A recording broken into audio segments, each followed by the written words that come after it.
From Clovis, California, getting ready to repair a toilet here. You can see it's sideways in the room right now. It's sort of disconnected. That bolt is not connected to anything. It's still hanging on, so it's still through the hole. This side has disappeared, so it's rutted off down below. We don't have the toilet pulled out yet, but we have the bowl and the tank drain.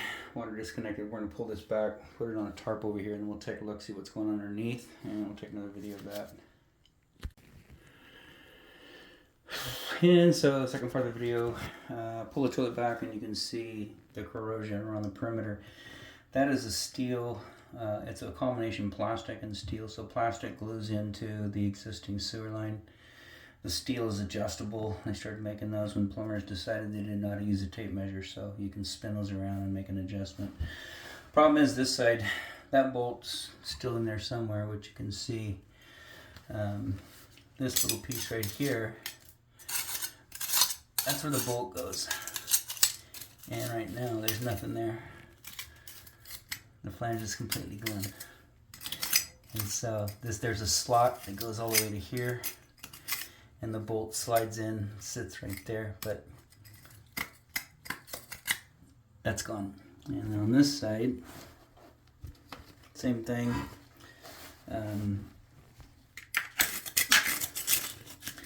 So normally, that's concrete right there, so that's your slab.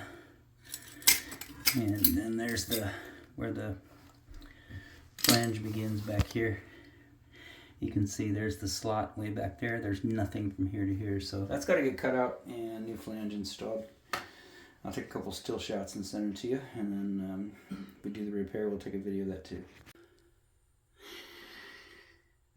So I guess we're going to do 3 parts, maybe 4. I guess 4 when we get done. Maybe 5. We'll see. We'll put them all together for one video.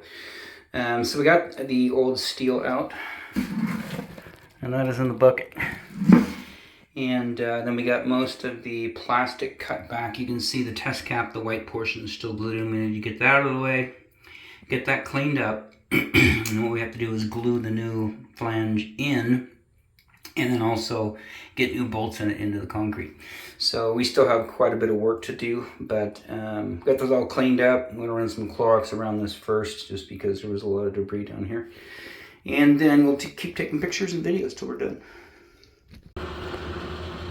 Okay, so I think we're at part 4, probably. And you'll notice by the splices, I'll just start talking all of a sudden. Anyways, the flange is in. Took a lot of grinding. Cement was a little jagged at the top, which is the slab. What do you call it? Cement or concrete? Whatever you want to call it. Anyways, it was a little high, so I took an angle grinder with a diamond blade on it.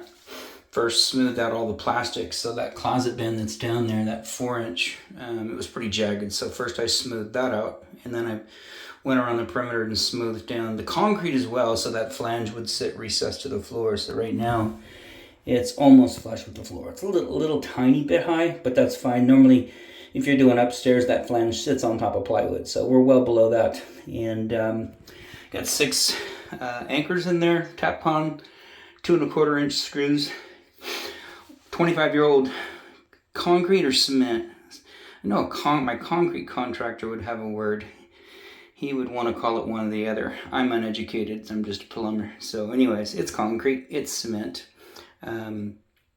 So it took a little bit of drilling to get that out there. Burned through a couple of bits, the diamond bits. They're like 15, 20 bucks each. So new water connector on there. The other one was fairly new. Same thing that we use, the Fluid Master. You can see about the same style, but we like to put a new connector on there. Toilet to Gerber was apparently installed relatively, let me see, maybe 3 years back, but they didn't do anything with the flange.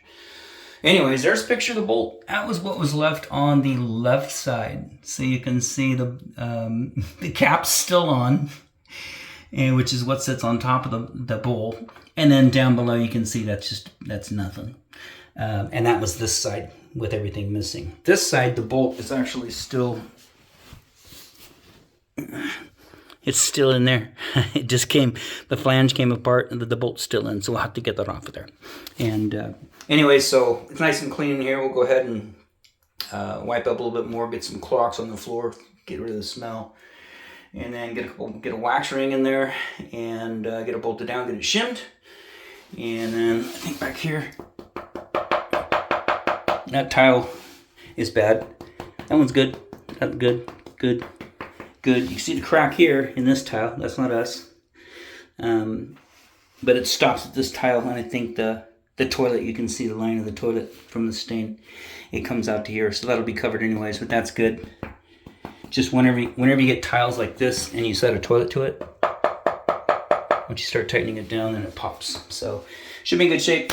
Anyways, we'll get that done, take another video.